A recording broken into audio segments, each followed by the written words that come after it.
We will hear argument next in case number 65 on our original docket, State of Texas versus the State of New Mexico. General Hawkins. Thank you, Mr. Chief Justice, and may it please the Court.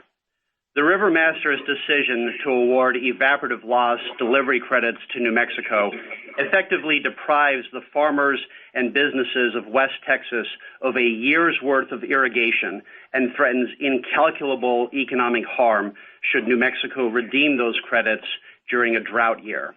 That result is unlawful substantively under the Pecos River Compact and procedurally under this Court's 1988 amended decree.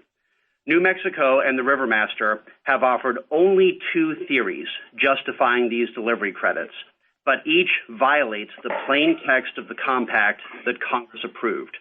New Mexico's lead argument is Article 12, but as the United States correctly points out, Article 12 cannot and does not justify the River Master's decision.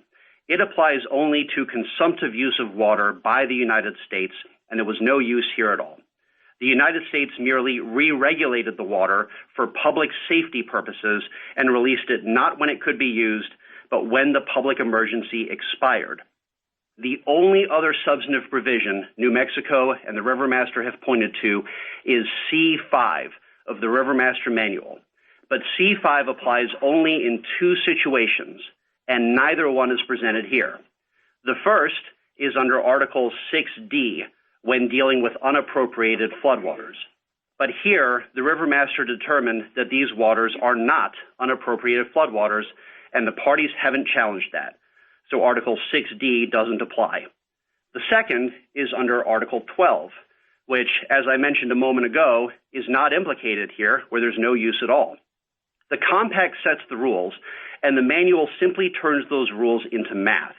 Here, the compact prohibits charging Texas for these evaporative losses that occurred in New Mexico, and nothing in the manual can supersede that. Counsel, before you go any further, I want to clear away some underbrush here. You spend an awful lot of time in your brief talking about forfeiture and waiver and estoppel. You haven't mentioned that here, and you don't really think we would decide a case of this importance between two states on the basis of those doctrines, do you? Well, Mr. Chief Justice, I think there's two ways to decide this case. One is on the substance and the other is on procedure. And indeed, I think there would be a good reason, Mr. Chief Justice, to refuse to entertain what the River Master did here on procedural grounds. This Court's 1988 amended decree specified specific time periods and deadlines for a reason. It's partly to manage this Court's own docket, but it's also, I think, an acknowledgement that the farmers and businesses in West Texas rely on predictability and some level of certainty. This water is central to their livelihoods, and to be in a position where we're arguing about emails and waiver that happened 6 years ago, I think is a disservice to the real-world impact that this has, which I think is what the Court was acknowledging in 1988. You say that the water at issue here can't be considered stored in the Brantley Reservoir for Texas, right? That's correct, Mr. Chief Justice. But Commissioner Tate, on page 61A of your appendix, specifically asked that New Mexico store Texas's portion of the flows until such time as they can be utilized by Texas. And the email was, in fact, titled Texas Request for Storage. What do you do with that? Mr. Chief Justice, that email is talking about storing Texas's portion of unappropriated floodwaters, and you don't have to take my word for it. New Mexico's response, Your Honor, at 63A confirms that New Mexico understood this to be a communication about unappropriated floodwaters. New Mexico is not in charge of Brantley, and indeed for 2 months before that email at 61A, the Bureau had already been re-regulating the water, as page 66A confirms. And that email is simply reflecting a mutual mistake between the parties that these were unappropriated floodwaters. And I think it's crucial to note that, Mr. Chief Justice, if that email at 61A had never been sent, nothing would have been different. Well, you draw a sharp distinction between holding the water for storage and holding it for flood control. Can't they be doing both? Well, two things, Your Honor. Number one, they say that they weren't doing both. The United States says they were only re-regulating the water for flood control. And I think the reason they say they weren't storing the water for use is twofold. Number one, to do that, they would need a Warren Act contract with Texas, and there is no such contract. And number two, I think the fact that the United States released this water in August of 2015 when the public emergency expired, and without any regard at all to whether any state could use the water, confirms that it was not being stored for future beneficial use. Well, whose fault is it that there was no Warren Act contract? Mr. Chief Justice, I don't think it's a matter of fault. Texas and the Bureau have chosen not to enter into one. And, of course, entering into a Warren Act contract is not as simple as buying a new car. It takes months or years because those contracts are subject to NEPA and environmental reviews. Thank you, counsel. Justice Thomas? Thank you, Mr. Chief Justice. General, I'm a little bit confused by your argument because on page 270 of the appendix to the motion for review, it seems as though the River Master is deciding that, well, Texas was unable to take the amount of water that it would have been able to take under the 1947 conditions. And as a result of that, the water has to be held. And so it basically said, well, we will say that this is Texas's water. I don't understand you to agree with that. Could you tell me exactly why this assessment by the River Master is wrong? Sure, Justice Thomas. I think it all starts with the compact, which has the status of federal law. The compact at Article 6C says that the inflow-outflow method should be used to determine New Mexico's delivery obligation. Now, that just means that New Mexico gets credit for water that crosses the state line and doesn't get credit for water that does not cross the state line. Now, here we were talking about water that didn't cross the state line. It evaporated in New Mexico. And so the question is, what in the compact allowed the River Master to deviate from the inflow-outflow rule in 6C? And New Mexico and the United States and the River Master have not pointed to any exception in the compact that allows deviating from this rule. And indeed, at page 278 of the record, as Your Honor just pointed out, the River Master effectively admits that. This is towards the bottom of the page.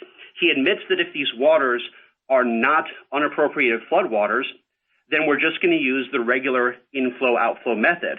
And that gives away the game because the inflow-outflow method does not allow the credit for these evaporative losses. But the River Master... Actually, I understand your argument there, but his point is that the reason that couldn't happen is because you couldn't take it. That the Red Bluff reservoir was in disrepair and could not accept the volumes that it could have accepted in 1947.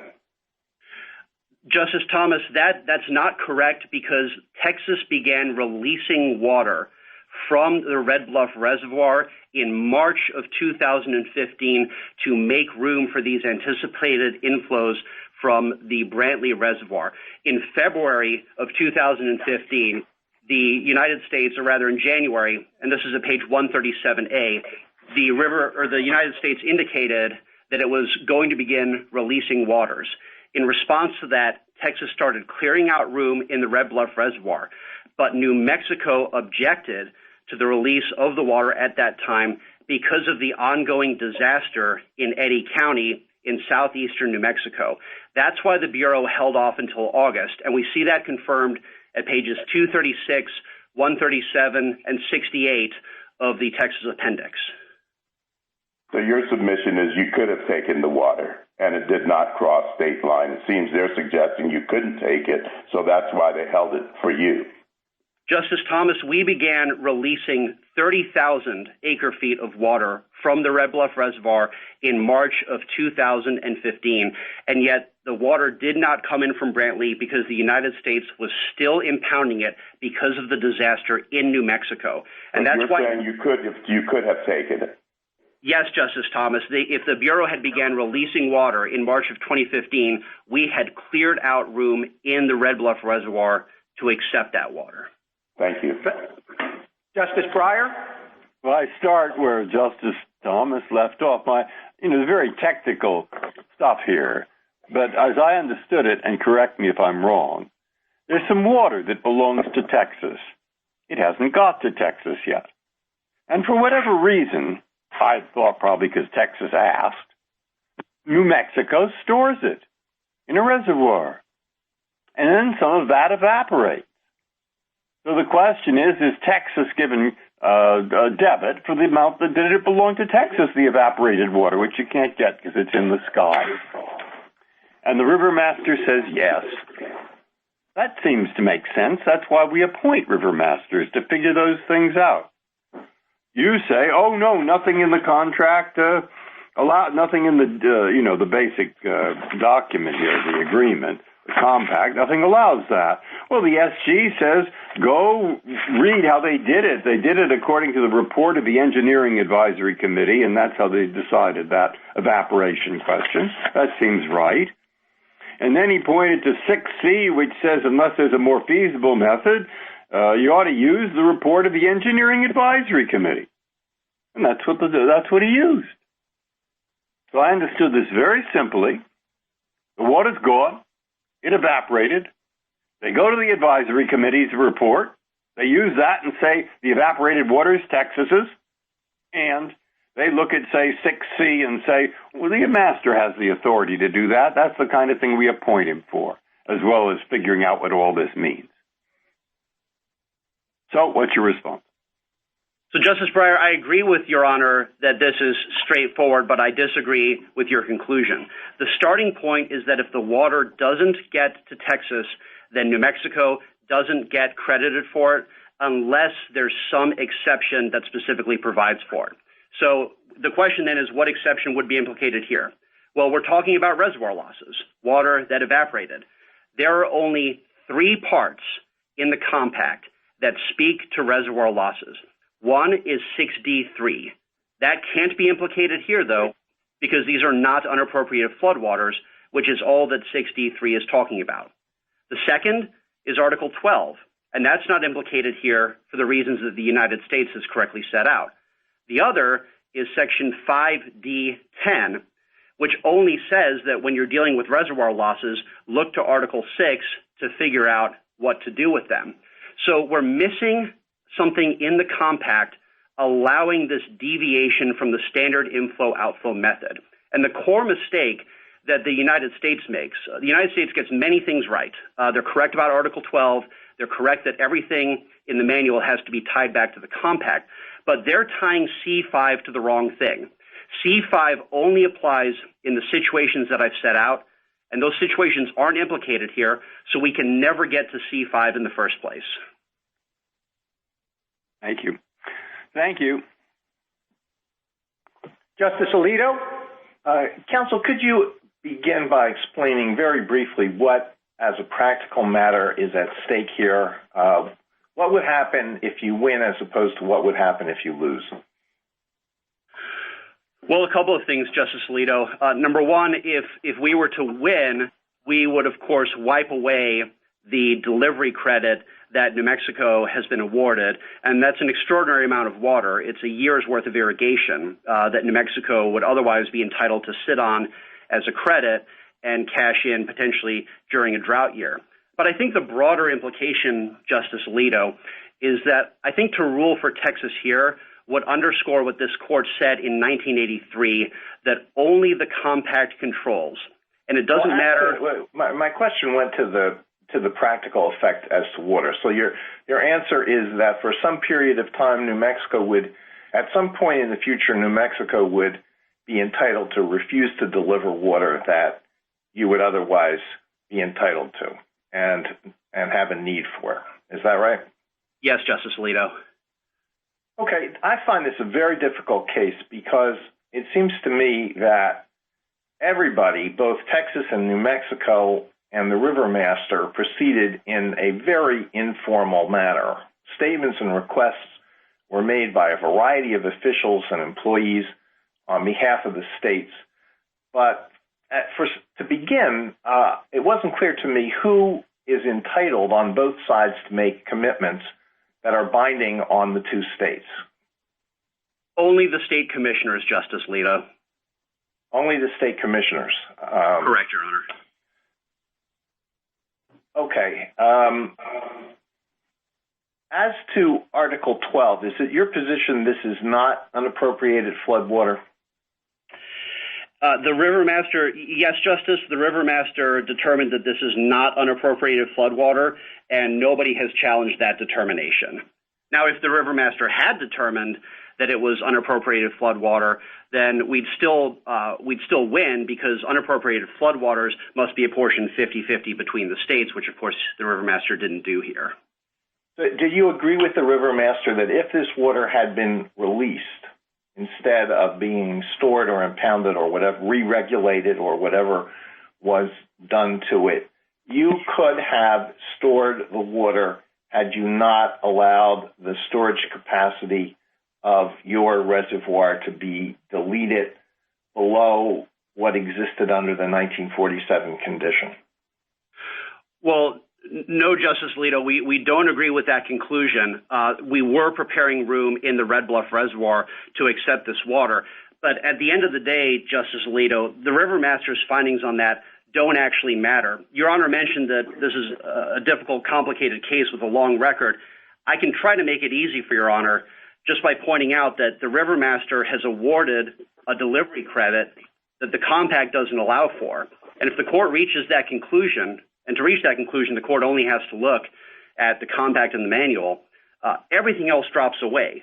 All of these communications, all of these emails, these arguments about waiver and forfeiture, they all go by the wayside if this court holds that as a substantive matter, the compact does not allow for what the Rivermaster did. Thank you. Justice Sotomayor?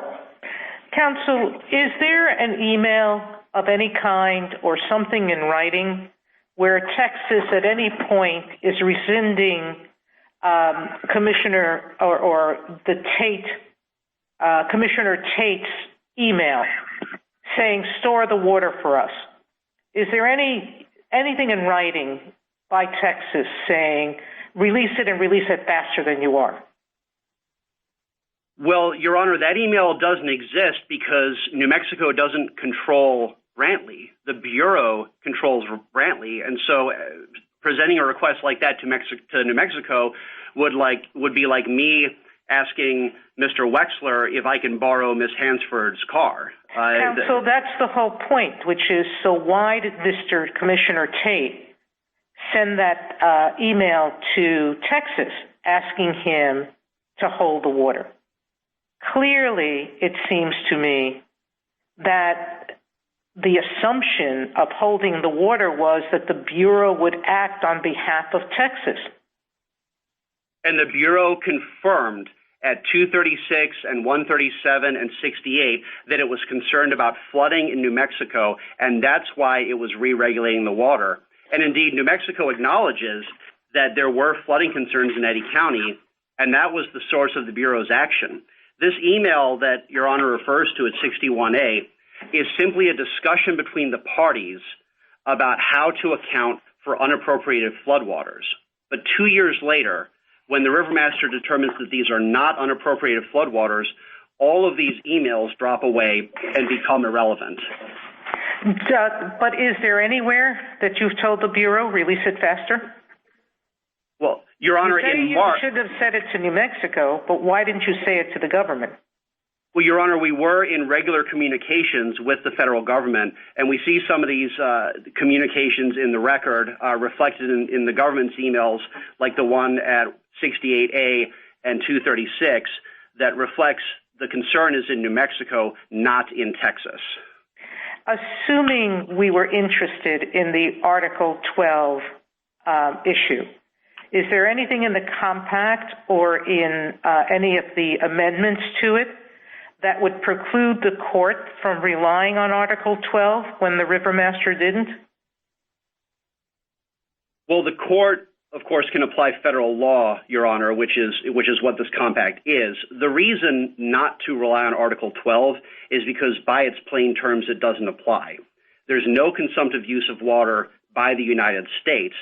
And later on in Article 12, it speaks to water in one state for use in the other state. That can't be a hook to bring that provision into this case because the water at issue was not stored for use in Texas. It was re-regulated for flood control.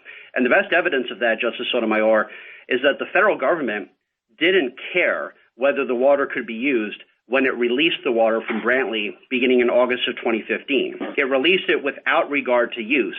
And that only confirms what they were saying, that they were re-regulating it not for use, but for flood control. Thank you, Counsel. Justice Kagan? General Hawkins, if I could take you back to the procedural aspects of this case. Your brief makes it sound as though New Mexico blindsided you with its motion to account for the evaporation losses. But the way I read the record, really everyone agreed that the issue would be postponed while the parties negotiated. And then throughout negotiations, everyone agreed that the Rivermaster was in the end going to make a one-time adjustment. So everybody agreed to this process. And then, if you look at the record that way, it's you lost. And all of a sudden you think the process isn't any good because you came out on the short side of the process. But, isn't this a process that you agreed to and went forward with for years? No, Justice Kagan. I think that the record tells a very different story. We know that the federal government began re-regulating this water as it was falling in September of 2014. From that moment on, the parties start talking about this unprecedented event as though it's unappropriated floodwaters.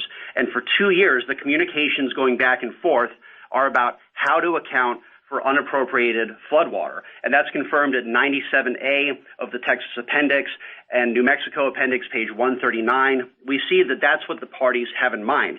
It is Texas who was blindsided 2 years after the rain by New Mexico changing its position, indeed reversing its position and saying, well, no, wait, these are not unappropriated floodwaters.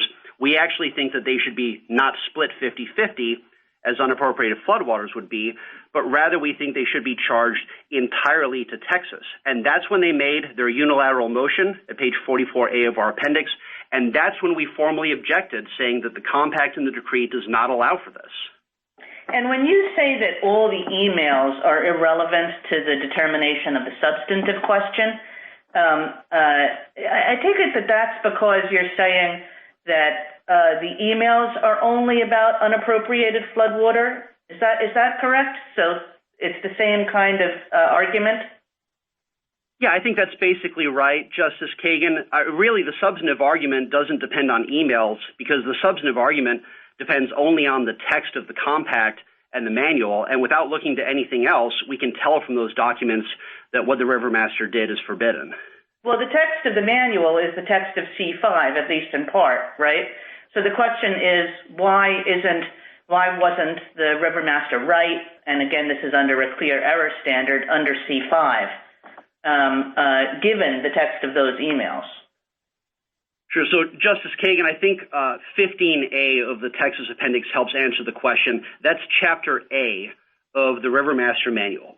And we see at A1 of the Rivermaster Manual an instruction to use the inflow-outflow method, which is tied back to Article 6C. And there's a lengthy equation for how to do that. Then at A2 in the manual acknowledges that there are, and this is a quote, there are factors which, under terms of the Pecos River Compact, might at times increase or decrease that obligation. So we start with inflow-outflow, and then we look whether there's an exception. And under 2A through F are the 6 enumerated exceptions that can all be traced back to the compact itself. And so in order to invoke C5, Your Honor, it has to be traced back to an enumerated exception in the compact itself. And that's what's missing here. The only provisions in the compact that speak to reservoir losses like this are in 63 and Article 12, and neither one of those is applicable here. And that means that we're missing an exception. We're missing a departure, and so we have to revert to the core rule of this compact, which is inflow-outflow. Thank you, counsel. Justice Gorsuch? Counsel, let me pick up where Justice Kagan left off. First of all, you indicate that in order to trigger C5 of the manual, which speaks about the allocation of evaporative losses, we need first to have something in Article 6 or Article 12 that might allow that application of the manual. But why can't Article 3, which indicates who gets what based on 1947 levels, why couldn't the master have reasonably thought that the manual applies in those circumstances too? Because, Justice Gorsuch, Article 3 doesn't say anything about what happened here. Here we've got water. Counsel, what it does say is that Texas gets what it had in 1947. And one way to calculate that might be using the manual and its particular, more specific direction with respect to evaporative losses. So Article 3, Justice Gorsuch, doesn't speak to evaporative losses. The core rule... I understand that, counsel, but I'd be grateful if you kind of got at my question rather than going back to 6 or 12. Why couldn't the master have thought that in calculating what Texas had in 1947, evaporative losses needed to be considered, and the manual was a reasonable way to do it? Well, Justice Gorsuch, the inflow-outflow method has always been the way of calculating the 1947 condition. That's what this court said in the 1983 decision in this case. This court said that we cannot come up with new methods beyond... Counsel, I got it. Separate question. On the back and forth questions about procedure here, you suggest that even if we shouldn't consider New Mexico's arguments because it was just too late and the master acted after the deadline.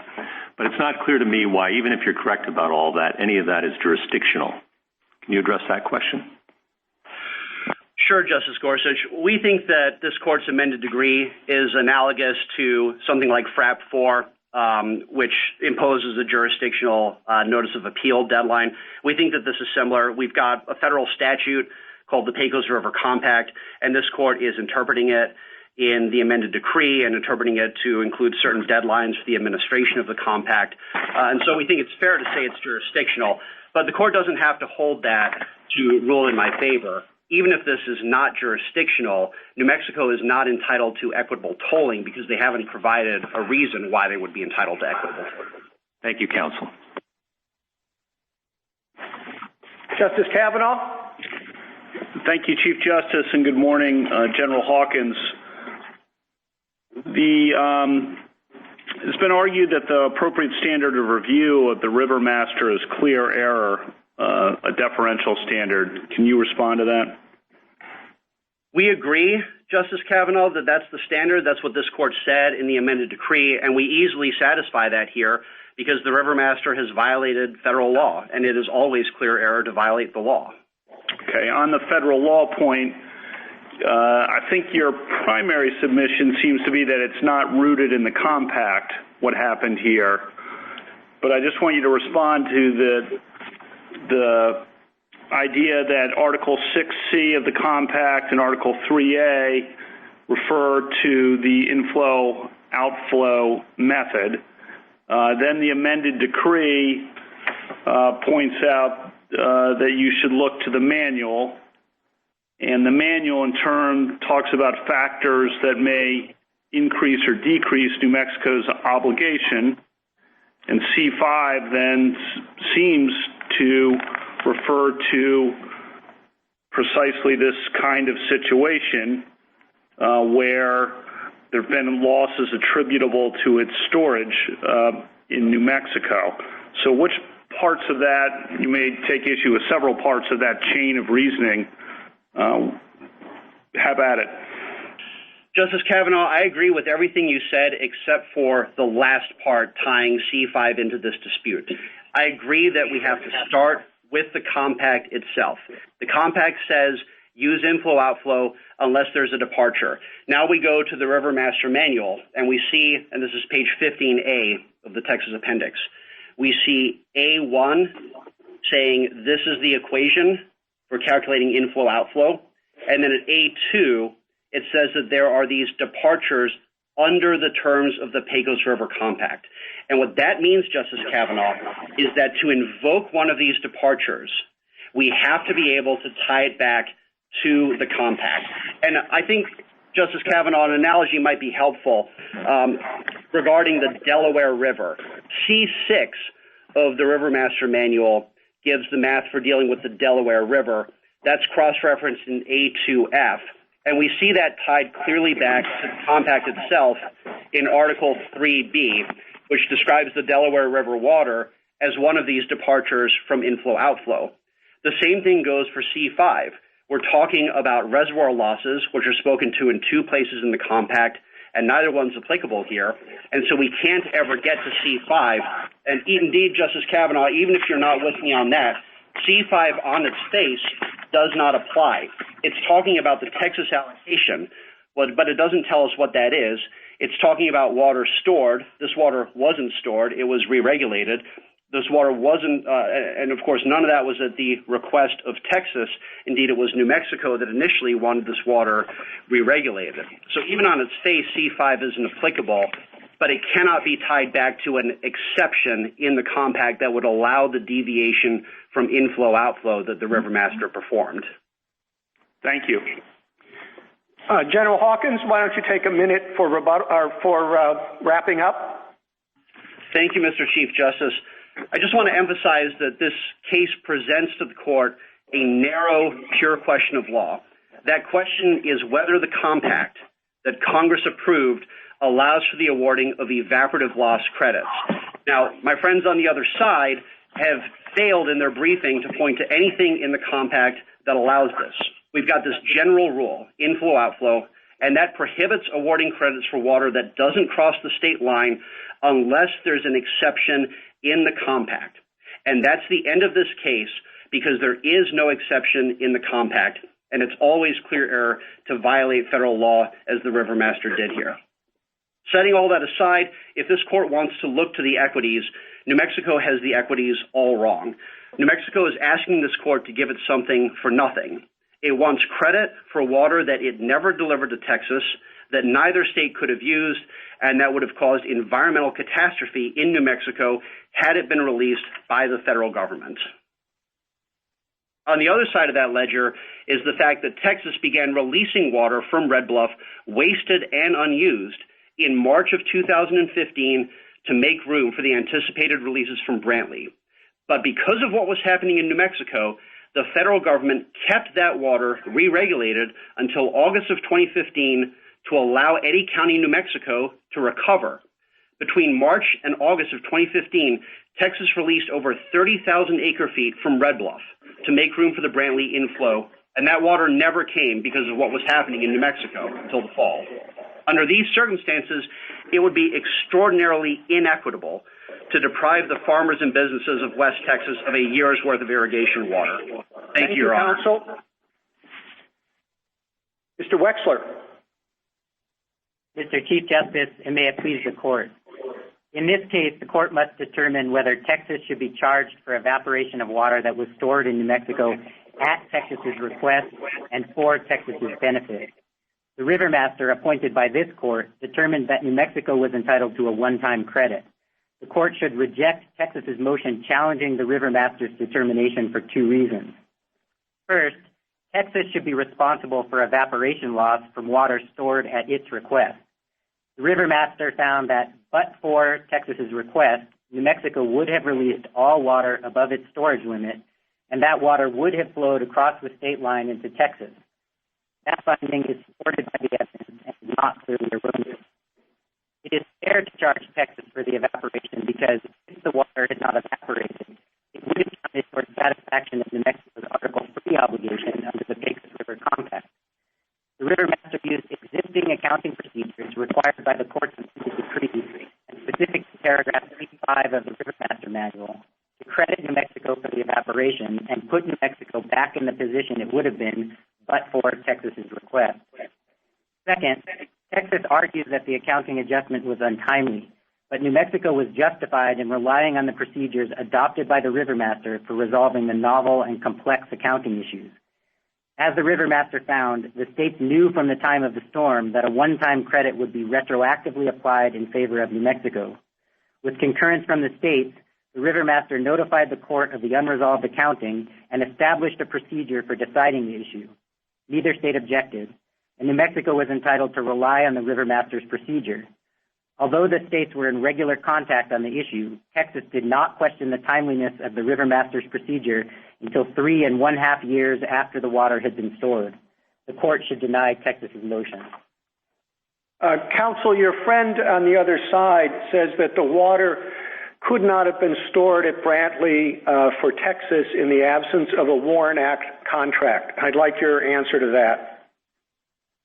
Yes, Your Honor. At page 68 of the Texas appendix, you can see an email from Reclamation in which they're indicating to Texas two things.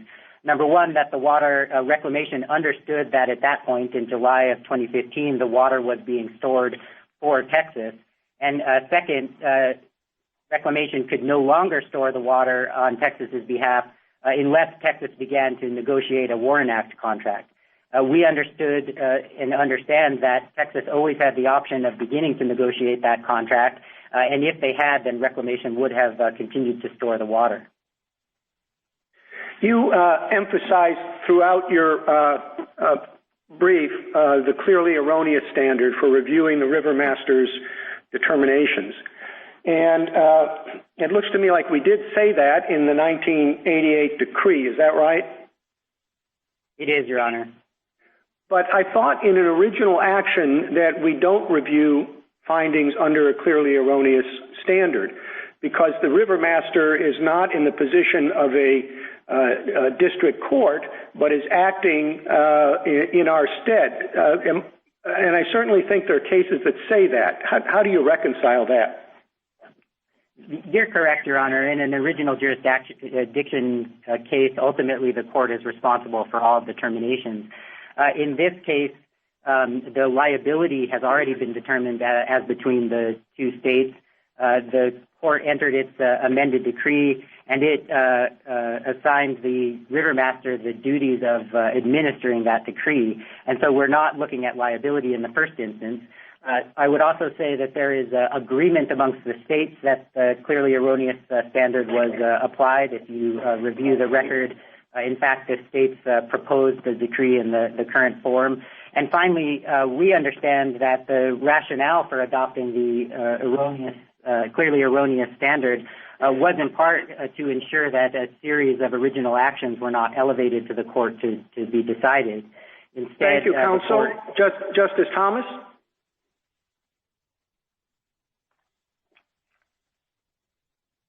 Justice Thomas? Thank you, Mr. Chief Justice. Counsel, the state of Texas argues that if it doesn't cross state line, it can't be counted.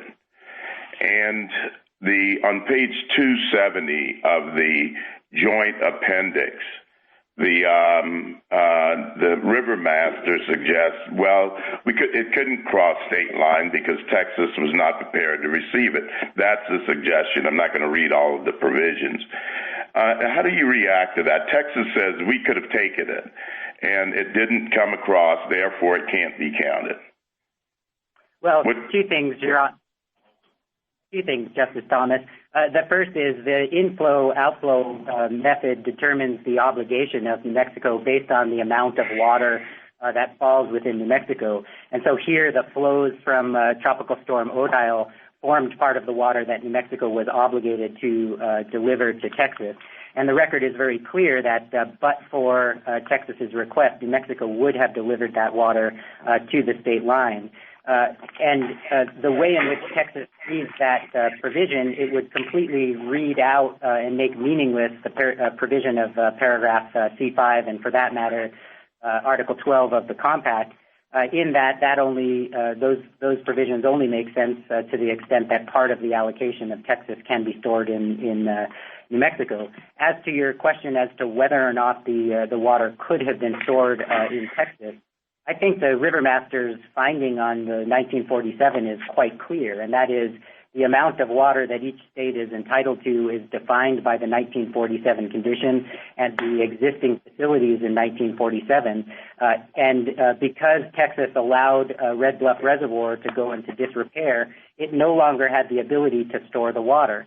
But in 1947, which is what the compact keys to, it would have been able to store that water. Thank you, counsel. Justice Breyer? No, you may go ahead to the next. Go ahead. I don't have a question. Justice Alito? Counsel, would you agree that so long as the water was being re-regulated or held or whatever the term is in the Brantley Reservoir by the Bureau of Land Reclamation for flood control purposes, then any evaporation should not be charged against Texas? No, we would not agree to that, Justice Alito. The authority under which reclamation stores water is not the same question as to whether the water is stored for Texas's benefit and it should be charged with the evaporation. Rather, paragraph C5 used by the Rivermaster keys to whether there is a request from Texas. Here, there's no dispute that one of the reasons that there was a significant amount of water had to do with the tropical storm, which created flooding issues. Well, I don't understand that. Counsel, I don't understand that answer. If reclamation is holding the water for flood control purposes, then how can the water be stored at Texas's request? It can't be both, can it? It's either being held for flood control purposes, or it's being held at stored at Texas's request. No, I don't think that that's right, Your Honor.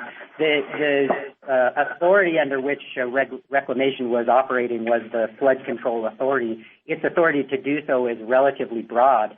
I think that the record makes clear that, and the Rivermaster found that in March of 2015, March 1st, reclamation would have released that water, but for Texas's request.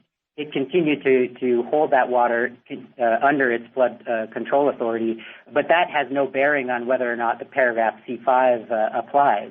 And so what the court should be looking at is what is the reason that ultimately that water was stored. And again, there's no dispute Texas made the request, and there's no dispute that, at least from New Mexico's perspective, that water would have been delivered to the state line, but for that request. Well, I'm still puzzled by your answer, but I guess my time has expired.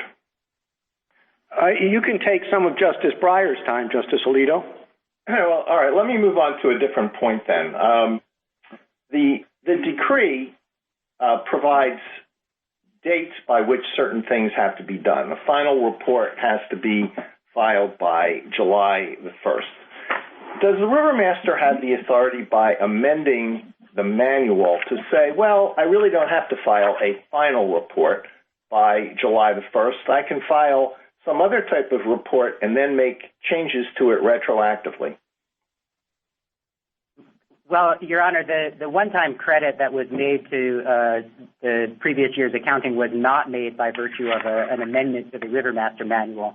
The change to the Rivermaster manual at C7 was only a prospective change to provide guidance.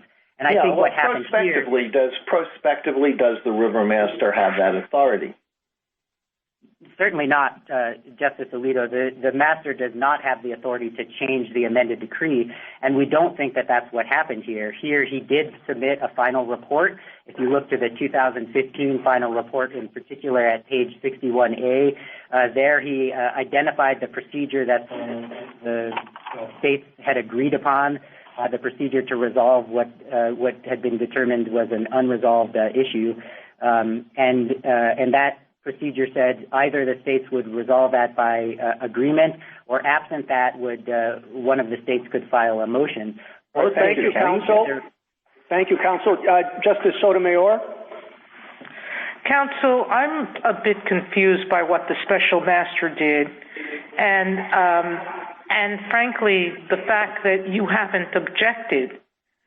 If you were holding the water for Texas, he made you pay or took away from you half of the credits for the evaporation from September through March. First of all, I don't know how you could have been holding that water for Texas in September and October when they didn't ask you to. But if they asked you to, why aren't you entitled to the full evaporation credits? I think, Justice Sotomayor, that a strict reading of the River Master Manual, you are correct, that prior to November 20th, when Texas requested the water, New Mexico would be charged for the evaporation under the normal operation of the inflow-outflow method. After November 20th, all of those evaporative losses would go to Texas. In this particular case, New Mexico did not challenge the split from November until March, in part out of a spirit of cooperation and comedy. All right, so let me stop you there. What would entitle him to have given, you saying a spirit of cooperation, but if the water was being held both for your benefit and for Texas' benefit, which is how I read his order,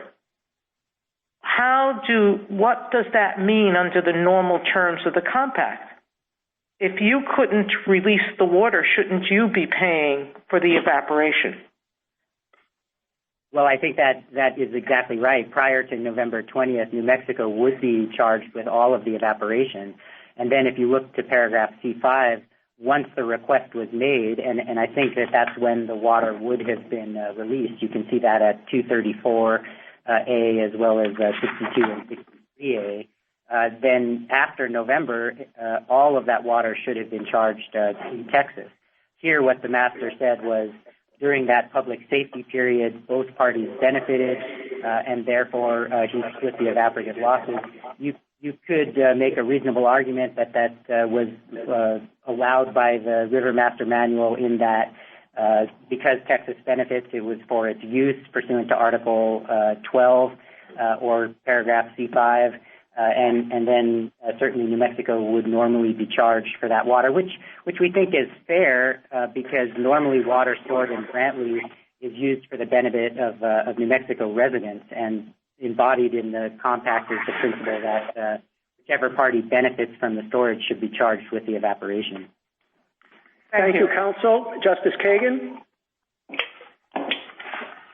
Mr. Wechsler, when you were talking to Justice Alito, you referred to the reclamation email to the states where the Bureau says we expect to start releasing this water on March 1st. And you said it would have been released but for Texas's request. Now, how about if I read the record differently? How about if I read the record as showing that at that point what was holding up the release was New Mexico's concern about flooding? Then if that were the case, then you wouldn't have a leg to stand on, would you? No, that would be a different case, Justice Kagan, but the record does not support Texas's assertion for a number of reasons. First, New Mexico never requested that the water be stored and never expressed any concerns about the water being released or being held for safety reasons. Quite the contrary, New Mexico made clear that but for the request from Texas, it would have released that water to the state line. Now, Texas cites emails at page 137 and 135, but those emails from a New Mexico entity, not the state, raised issues about not whether the water should be released, but the rate at which it should be released. And specifically, their concern was that the water be released at a rate below 1,200 cubic feet per second to protect the bridges. Now, you can see the reclamation considered that issue and said that, we're going to release the water at a rate that's consistent with that. And you can see at page 236 that when the water was released in August, in fact, the reclamation did release it at that rate. And so there was no reason related to New Mexico that the water was stored after March 1st. So why was the water stored? Well, you can see that Texas admits that the water is stored for their benefit at both pages 80A of the Texas appendix and page 108 of the New Mexico appendix, which is a letter from 2017 and a position paper to the River Master in which they acknowledge, yes, this water was stored after March for our benefit, and based on our request. And you can see at page 68 of the Texas appendix that Reclamation agreed it was holding that water for Texas, and indicated, as I said earlier, that if Texas had started to negotiate a Warren Act contract, that water would have continued to be held.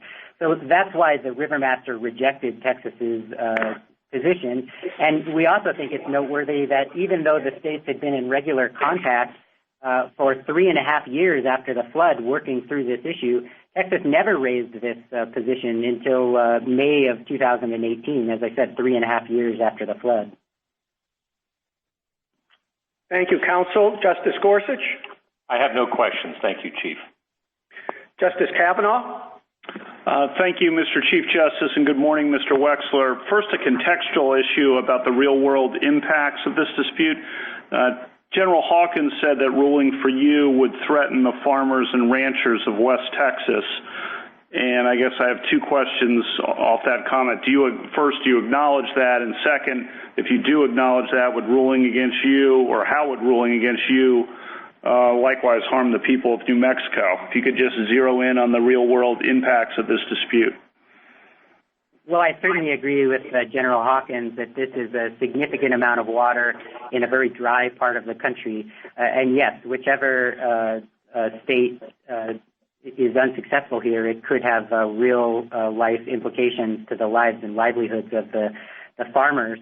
I also want to focus on two other consequences that I think if you sustain Texas's motion, and that is it would discourage cooperation from between the two states in administering the compact, in that here New Mexico attempted to do what this court has often indicated it would like states to do, and that is work with its neighbor, and yet New Mexico would be unfairly punished for that.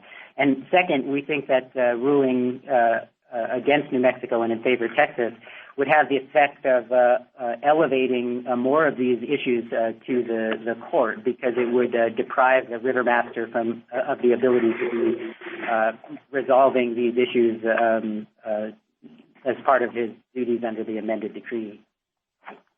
Thank you. Counsel, do you want to take a minute to wrap up? Thank you, Mr. Chief Justice. Under paragraph C5 of the Rivermaster Manual, the master is tasked with charging Texas with evaporation when the water is stored, quote, at the request of Texas. There is no dispute that Texas requested that the stormwater be stored for its benefit, and there is no dispute that New Mexico conditioned its consent on the agreement that all of the evaporation would be charged to Texas. Nor is there any purchase to Texas' argument that the credit to New Mexico was untimely. Both states knew from the time of the flood that a retroactive adjustment to the accounting would be made. With the agreement of the states, the Rivermaster alerted the court to the unresolved issue and established a procedure for resolving it. New Mexico was justified in following the procedure identified by the Rivermaster. Granting New Mexico a credit for the Texas water is both consistent with the plain language of the compact and the Rivermaster Manual and the equitable outcome. Thank you. Thank you, counsel. Ms. Hansford? Mr. Chief Justice, and may it please the court, Texas has not identified any error in the Rivermaster's determination. First, the Rivermaster was correct to apply C5 of the manual, which addresses water stored in New Mexico at the request of Texas, because Texas made an express request for storage. Second, there was no procedural obstacle.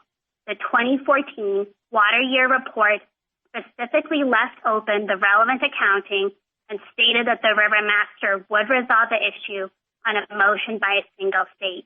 Texas did not object.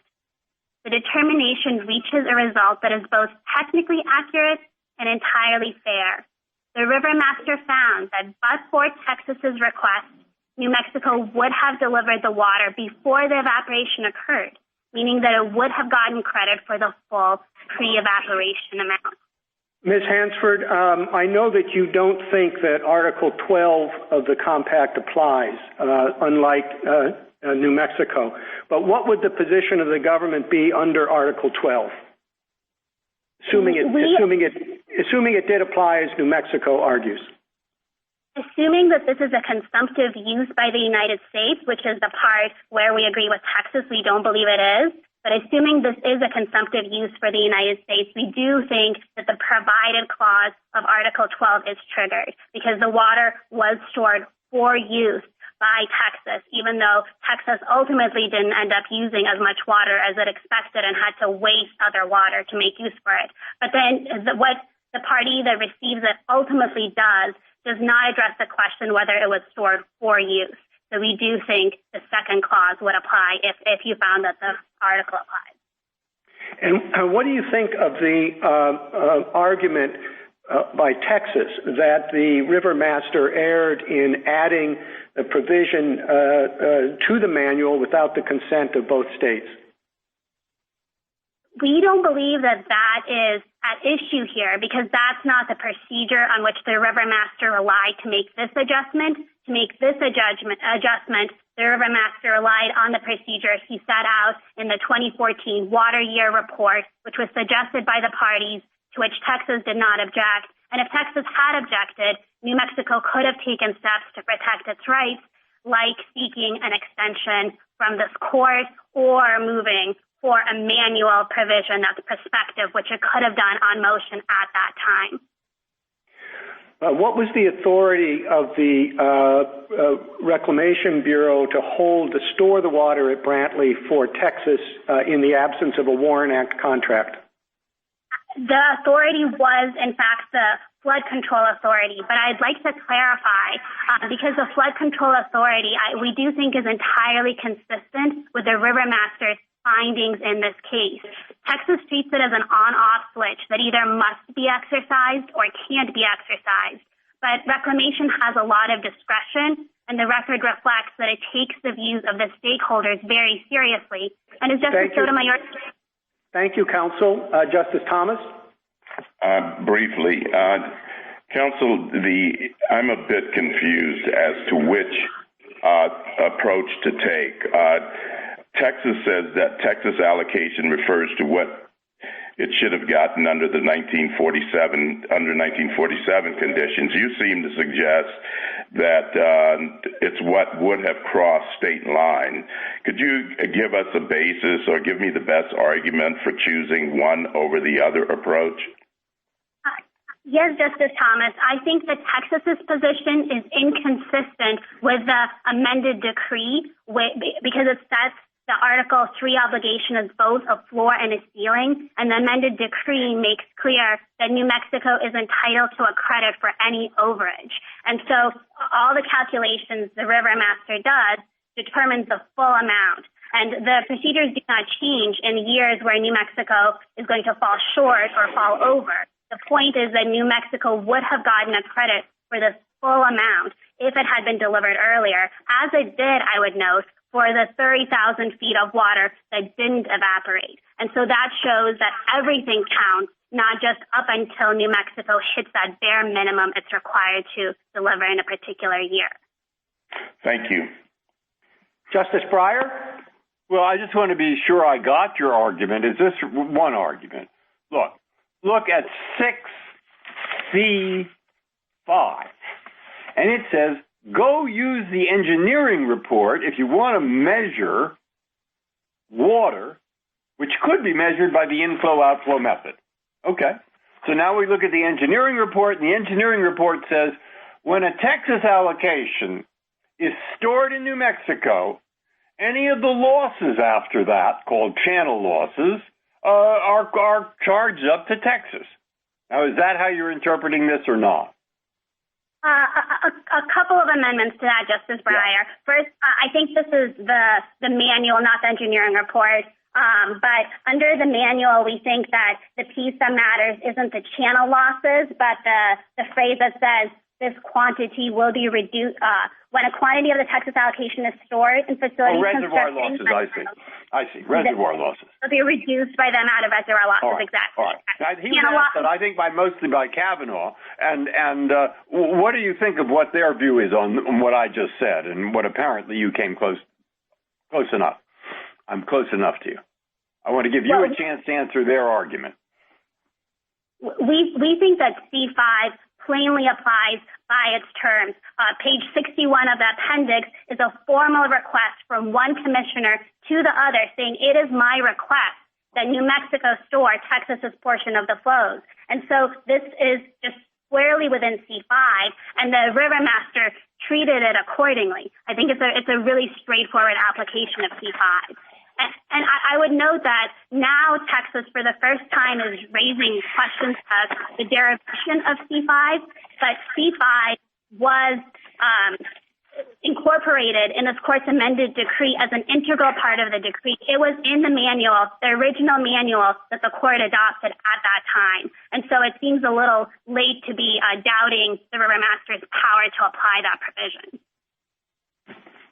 Thank you. Thank you, counsel. Justice Alito?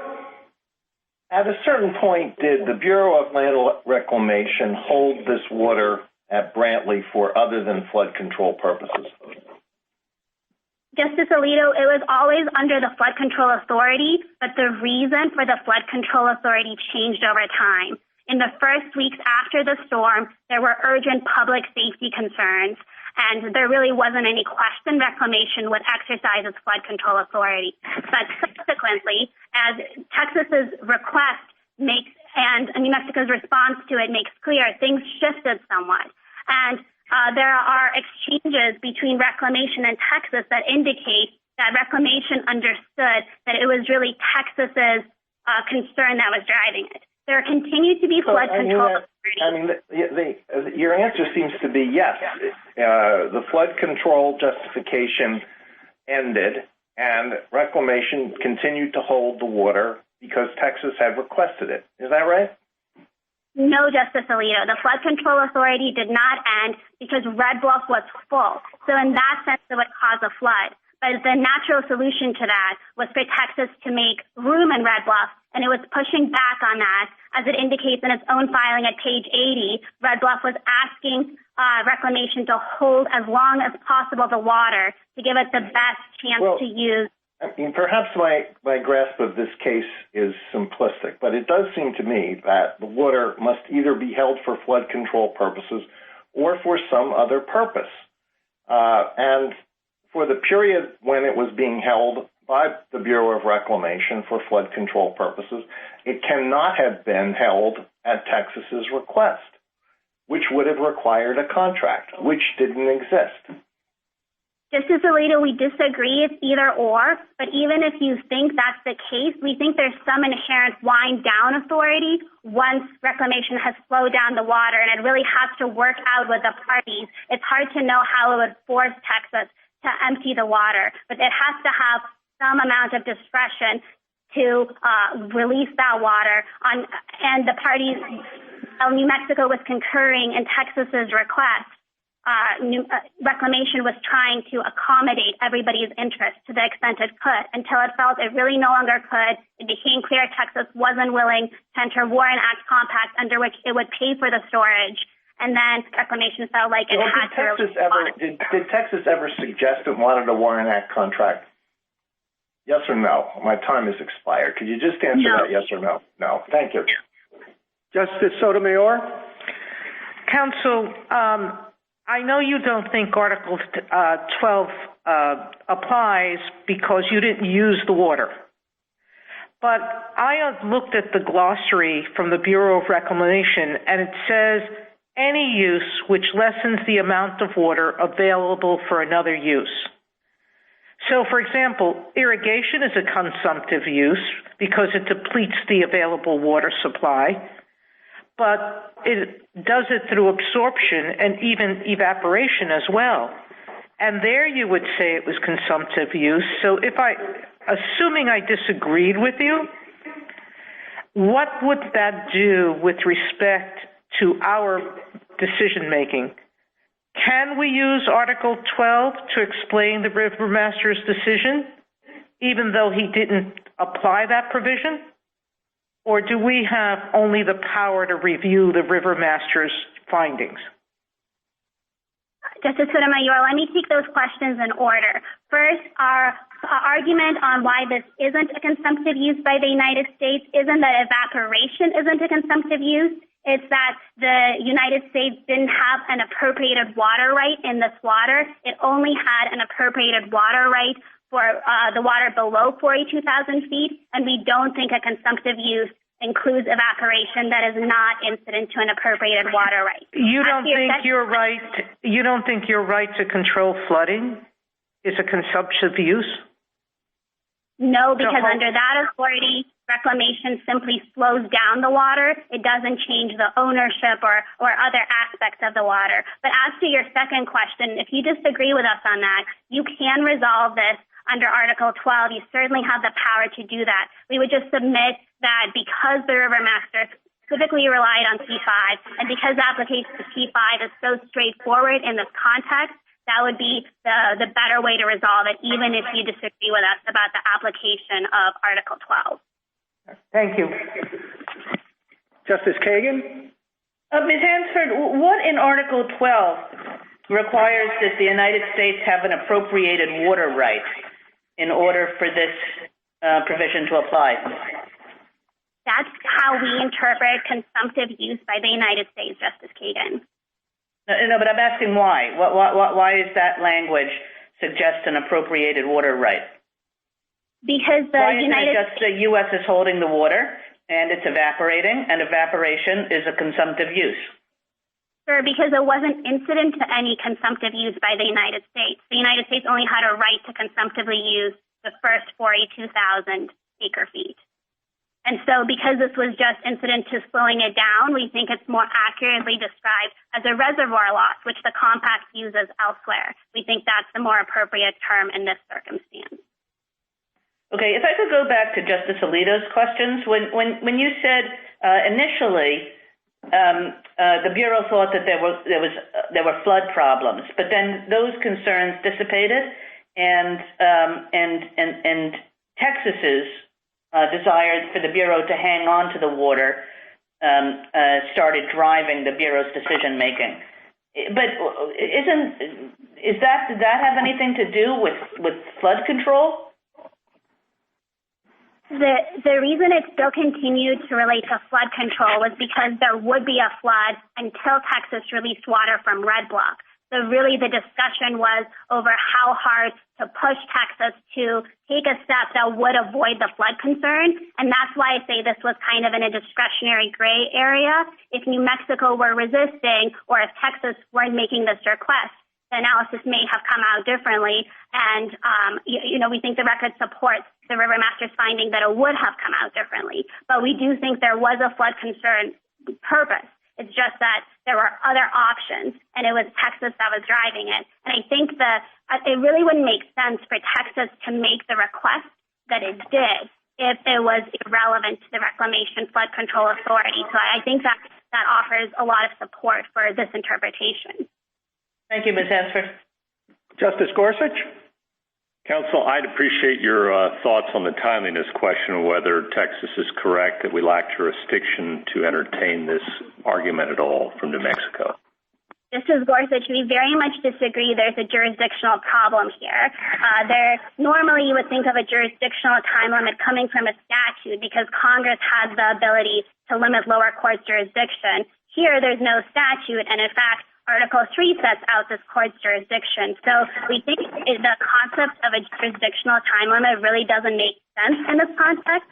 But even if you think it does, this is worded like a classic claims processing rule, limiting a claimant's time to take a certain action and not at all in terms of the court's power or even willingness to exercise jurisdiction.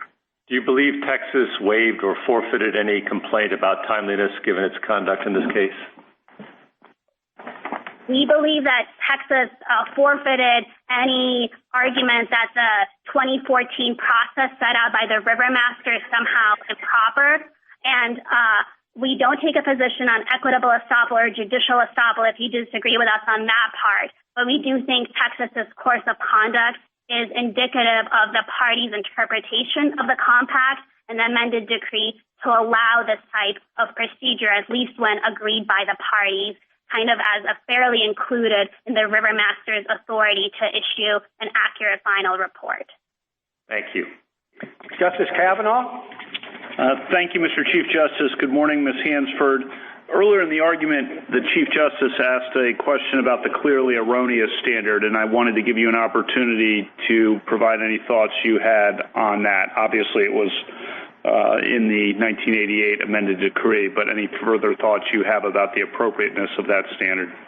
That's right, Justice Kavanaugh. At the outset, I would note that it hasn't been challenged here, and it was reflected in the court's earlier judgment. We think that it is probably appropriate because the parties did not object to it after the special master proposed it. So this is analogous to a consent.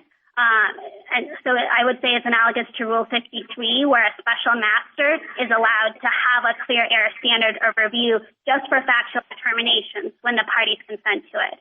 And so we think that's appropriate here for the factual determinations, but we don't think anything turns on the standard of review. We think the river master is correct under any standard, and that because he was close to the parties and all the representations that were on, as well as the technical issues, his views on the facts should get a lot of persuasive weight, even if you don't want to think of it as a clear error standard. Do you think of the primary dispute here as factual? I think the application of C5 is straightforward, and I don't think Texas has put a dent in it, so I do think the primary dispute is factual. Thank you. A minute to wrap up, Ms. Hansford. Thank you. As the discussion today indicates, the river master's determination is the correct result under a straightforward application of the manual's language. Texas's approach, by contrast, would saddle New Mexico with the full evaporative loss for water that would have evaporated on the Texas side of the state line. The river master's determination was not erroneous, and we would ask this court to deny the motion for review. Thank you, counsel. General Hawkins, 3 minutes for rebuttal. Thank you, Mr. Chief Justice. The arguments on the other side confirm that the best approach here is to do what this court said in 1983 and follow the compact and disallow anything inconsistent with it. I didn't hear Mr. Wechsler tie C5 back to anything in the compact, and neither did the Rivermaster. Indeed, the Rivermaster admitted, and this is at page 286A of the Texas Appendix, that he wasn't following the compact, that he was doing equity to New Mexico, and he was using C5 as a free-floating provision to do what he subjectively thinks is fair. The United States also doesn't tie this back to the compact, except to invoke Article 3 and the 1947 condition, but that misunderstands Article 3. Article 3 has always applied inflow-outflow to figure out the 1947 condition, and you don't have to take my word for it. That's what this court said in 1983. Inflow-outflow underpins the compact, and the court cannot depart from that in the name of convenience. I didn't hear my friends on the other side acknowledge A2 of the manual at all. A2 of the manual says that C5 is a departure from inflow-outflow and explicitly ties it back to the compact. The United States thinks that C5 is some free-floating equitable adjustment that can be deployed independent of the compact, and that's contrary to A2 and the 1983 decision. My friends on the other side accused us of writing C5 out of the manual, and I just want to underscore that is not true. We think that C5 fully applies when we're dealing with unappropriated floodwaters or with the situation that Article 12 contemplates. But since neither one's implicated here, we can't look to C5. One final point, Mr. Wechsler suggested that ruling for Texas will open the door to more of these motions. The opposite is true. The best way to keep this case out of this court is to reaffirm that the compact controls and apply it strictly and deny the Rivermaster free-floating equitable powers. And the history backs me up on that. During the 1980s, there was a special master in this case rather than a Rivermaster. And under that special master, this case reached this court something like a half dozen times in the 1980s alone. But in 1987, the court eliminated the special master and appointed the Rivermaster and imbued him with very limited technical powers to perform technical calculations and nothing more. And since that time, things have gone great. This compact has been relatively amicable and litigation-free up until now, when the Rivermaster stepped away from the compact to apply his subjective sense of equity instead of what Congress determined. That was clear error, and the motion should be granted. Unless the court has further questions. Thank you, General Hawkins. The case is submitted.